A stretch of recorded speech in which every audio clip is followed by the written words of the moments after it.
All right, so today we're here with Tim Davis, NW9F. His channel is GraymanPOTA on YouTube, and welcome to Springfield and the Thank you. More Expo. That's Yeah. where we are today with the Nixon Amateur Radio Club.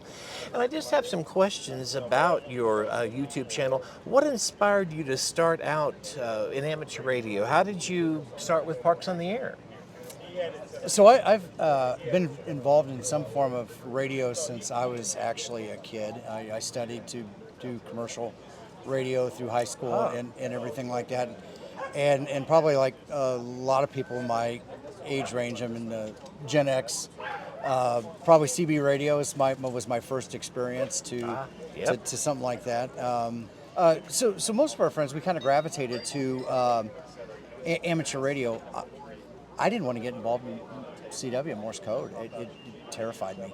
Yeah, it does me too. I kind of moved on, and later in life, it came back up. I saw an advertisement to take a test. I knew they had dropped the Morse code requirement through the Boy Scout Center in Indianapolis, so I went and got my technicians. Now I've been in the electronics field in the military and RF radar stuff like that, so principles and theories were really easy for me. So within a couple months, I got my extra, and still had never even operated HF. So I figured I better get out there and just start doing it. So really enjoyed it. I kind of I started my YouTube career doing overlanding. That's how I came here. It's how I met like Jason from Ham Radio 2.0. Right. And got involved in those because he made a comment one day. He's like, I think the overlanding community is ripe for getting more advanced communication besides, just doing GMRS and CB. And I think I was kind of already in that mindset. I was doing the overlanding stuff. I had started introducing Parks on the Air as an activity into the overlanding community. Things that you could do on the tailgate of in my case, a Bronco, a Jeep or whatever. You could just drop the tailgate table when you stop for lunch, throw up an antenna, if you're in a park, make some contacts, activate it, move on. Just kind of enhance that experience. I started getting a lot of people going, hey, I kind of like this thing here, and asking questions. Other amateur radio operators, so I started doing some antenna videos and things like that. Other amateur radio operators were asking more in-depth technical questions and things like that. So I thought that now was a good time to kind of split it. And so I've got a dedicated channel to amateur radio and a dedicated channel to overlanding and just getting out, family fun, that kind of stuff. And I do cross streams a little bit where it's appropriate, like in an instance like this where we're out here. But we're also still here, spreading the good word of amateur radio and how how they, people here can utilize this when they're just out enjoying themselves, having a good time. That's great. They're both things that kind of go hand in hand, communications and the overlanding. So do you think that Jason is correct in that it's becoming more popular with overlanders? I believe so. I think there's still, I see GMRS as the easy button. It's pick it up, you can get on, and it isn't any different really than our standard, the 70 centimeter. The frequency spaces are adjoining with each other. Exactly. So the performance is exactly the same. You're not really benefiting. I know there's kind of that inner argument with, is it GMS or ham? It's what you can do beyond that with the frequency allocations that we have, with the power that we have, the availability of the portable gear. Right. It is literally going further than just being able to do the line of sight communications. A couple things also happened right about the same time that really kind of affected me. How do you prepare for a typical POTA outing, especially when unpredictable outdoor conditions exist? The weather could do anything. How do you prepare? So I try to pack as light as possible. I keep everything in my truck. I have generally always two radios in there. So I have this winter I incorporated an 891 and an ATOS in the vehicle, so I've got that, so I don't have to get out of the vehicle. I can just pull right in and do it. And actually, we utilized that yesterday down at the park that's along the water, the Right. riverfront, right? So there's really no area to set anything up, so we just parked, got on the ATOS, and had fun.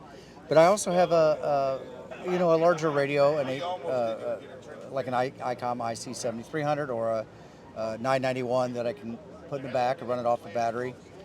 I always keep a couple antenna options. I can put a wire up in a tree or generally some loaded vertical, ground-based Right. vertical. So I kind of keep all that with me. And I have batteries in the back of the truck that charge. Oh wow, that's nice. So a 100 amp hour battery back there that always stays charged as the truck is running. So I'm not using the truck's battery or system for anything other than charging that battery. Right. And then I'm good to go. And if I'm going somewhere where, if we need to go out to a picnic table or something like that, I have another smaller, like a 20 amp hour battery, something that's, manageable if I need to carry it away from the vehicle. Great, and that's Yeah. probably really helpful to keep it smaller when you're doing Yes. POTA and out traveling around and moving around a lot. Yes. Yeah. Are there any upcoming trends or technologies in amateur radio that you're particularly excited about? I've really gotten interested. Some of this has to do with my health, but I've lost a lot of weight.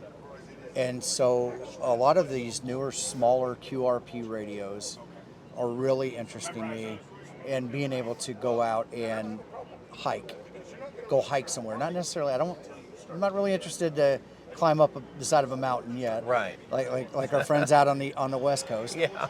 But going out on a hike, getting out there, just kind of pushing that, getting out of the house is something that I'm really interested in. And the advent of a lot of these smaller, lightweight radios just makes that so much easier. Yeah. For people that are maybe experiencing amateur radio here at the Expo for the first time, they have some interest in getting involved. What would you tell them? What advice would you give them? So I think the big thing is find a community. This is a huge community of overlanders that are here, but find a club, maybe find a virtual club. I think sometimes you can get, in local clubs, you can get we'll say group thing, right? Yeah. A certain way of doing things. With the advent of YouTube technology, it's become a virtual classroom. It's part of the reason why I do the amateur radio YouTube to teach. We haven't touched on this, the Ham Radio Kids Table is a group that I've put together with other ham tubers to come in every week and start focusing on some of the areas of amateur radio that maybe have been forgotten, encourage people to get back into experimenting. Instead, ask the questions, right? But also go out and try it. Don't take Bob's word for it, or Vern down at the club. If they tell you something, take that information, formulate it, go back to what we learned in school, create a hypothesis and go test it. And that's, a lot of what I encourage. And that's where the kids table comes in. Kids table not being young necessarily, but if you think back to the holiday meals, the kids always got put. The adults didn't want the kids around, and sometimes I feel like the old timers in the hobby are that way with the next generation of people. It's like, they don't know anything. We don't want them around. Right. So hey, you know what? We're going to come over here and we're going to have fun, and we're gonna do our own thing. And I want to sit at the kids' table. Yeah. As an adult, when we go to family meals, in my 50s, I still sit at the kids' table because that's where I'd rather be. Is because I want to do that, and so that's been a good. We started that like right at the beginning of the year, and that is building, and we're having fun, and we're also interviewing people that you don't normally see in the circles on social media too. So Right. Encouraging people to exciting. get out there. Yeah, yeah.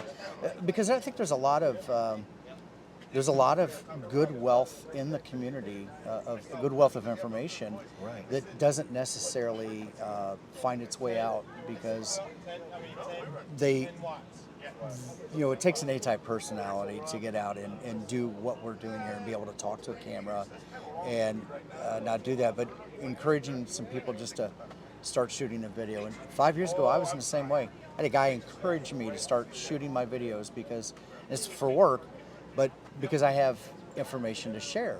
Right. Share it with the next generation, and that's, what excites me too about this. That's great. Why don't you tell our viewers when you drop new content on YouTube, on your channel? Oh, how do we do that, or? When? How often? Oh, Or when can they look so for new my content? schedule kind of varies. I do a lot of my content's more of a something comes up, and I'm like, ooh, this makes a great video. I do some product reviews and things like that, but it's more of a situational thing where something comes up and I'm like, you know what, this would be a good thing to teach, or I've got a new product, or sometimes it's I want to find out how to do something myself. Now that I've acquired that knowledge, a way of testing things, or then I'll put that in the form of a video and do that. But I do try to get a couple new videos up a month. I do a lot of live streams. I am doing live streams every Sunday morning now from the park where I do a POTA activation.